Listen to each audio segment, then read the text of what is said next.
They called it trade, but it was never trade. It was the theft of humanity on an unimaginable scale. For centuries, millions of men, women, and children were chained, sold, and shipped across vast, merciless oceans. Their stories, their cultures, their very lives were buried beneath the staggering wealth of empires.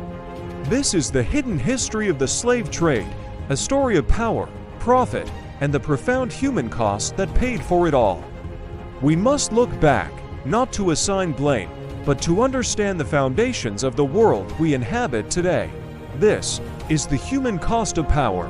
It began with greed, cleverly disguised as discovery and exploration.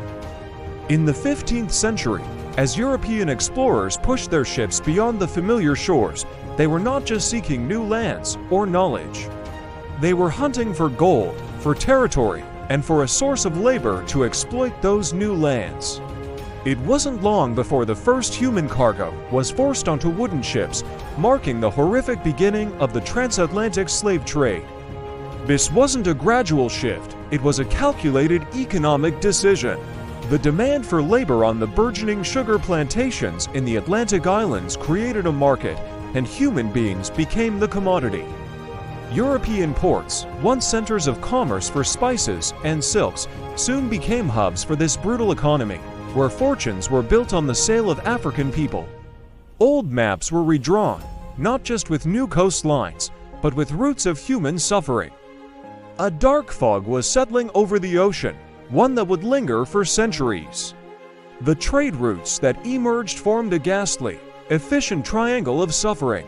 From Europe, ships sailed to the coast of Africa, laden with manufactured goods like textiles, rum, and, most devastatingly, firearms.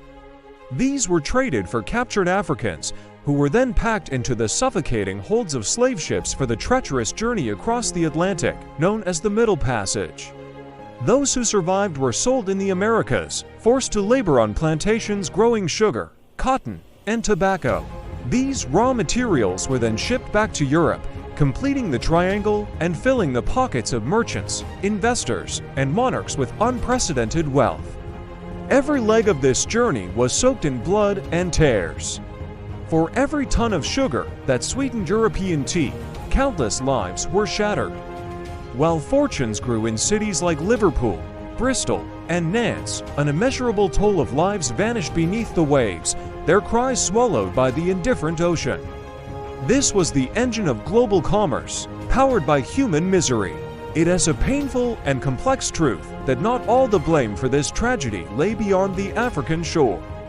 The arrival of European traders created a catastrophic dilemma for many African kingdoms and leaders.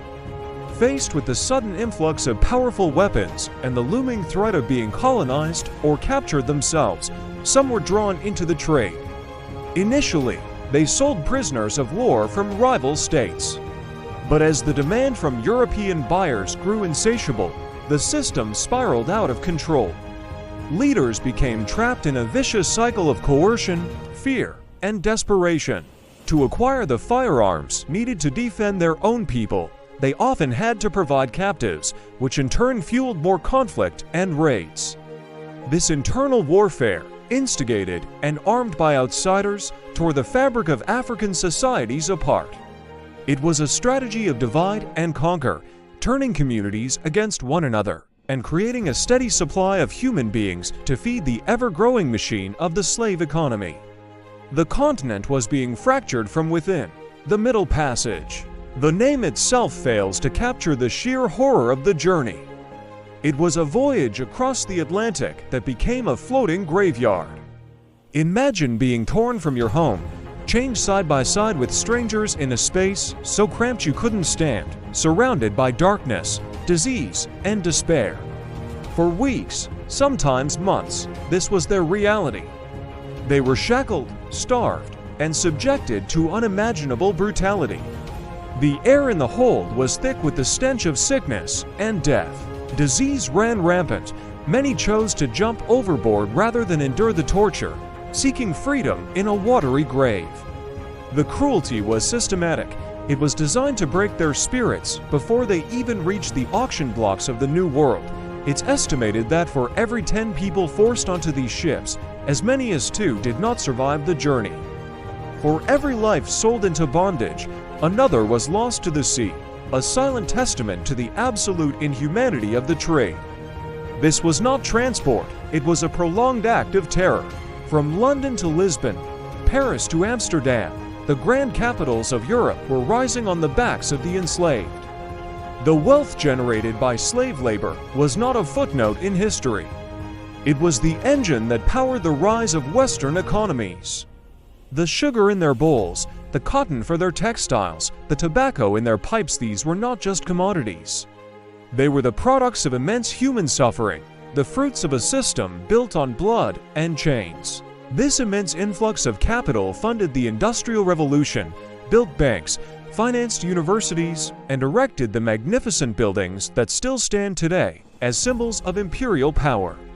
While philosophers in European salons debated the nature of liberty and freedom, millions were living and dying without either. The foundations of modern capitalism were laid with the bricks of human bondage. Wealth and prosperity flowed in a torrent to Europe, while misery and exploitation flowed everywhere else, carving deep inequalities that would define the centuries to come. But even in the deepest darkness, the human spirit refuses to be extinguished. Enslaved people were not passive victims, they resisted at every turn. Their courage was a constant, defiant flame. On the shores of Africa, communities fought back against raiders. On the slave ships themselves, revolts were a constant fear for the crew, with captives sometimes managing to break their chains and fight for control. And in the Americas, resistance took many forms. From slowing down work and breaking tools to preserving their African cultures, languages, and religions in secret, the most powerful form of resistance was escape.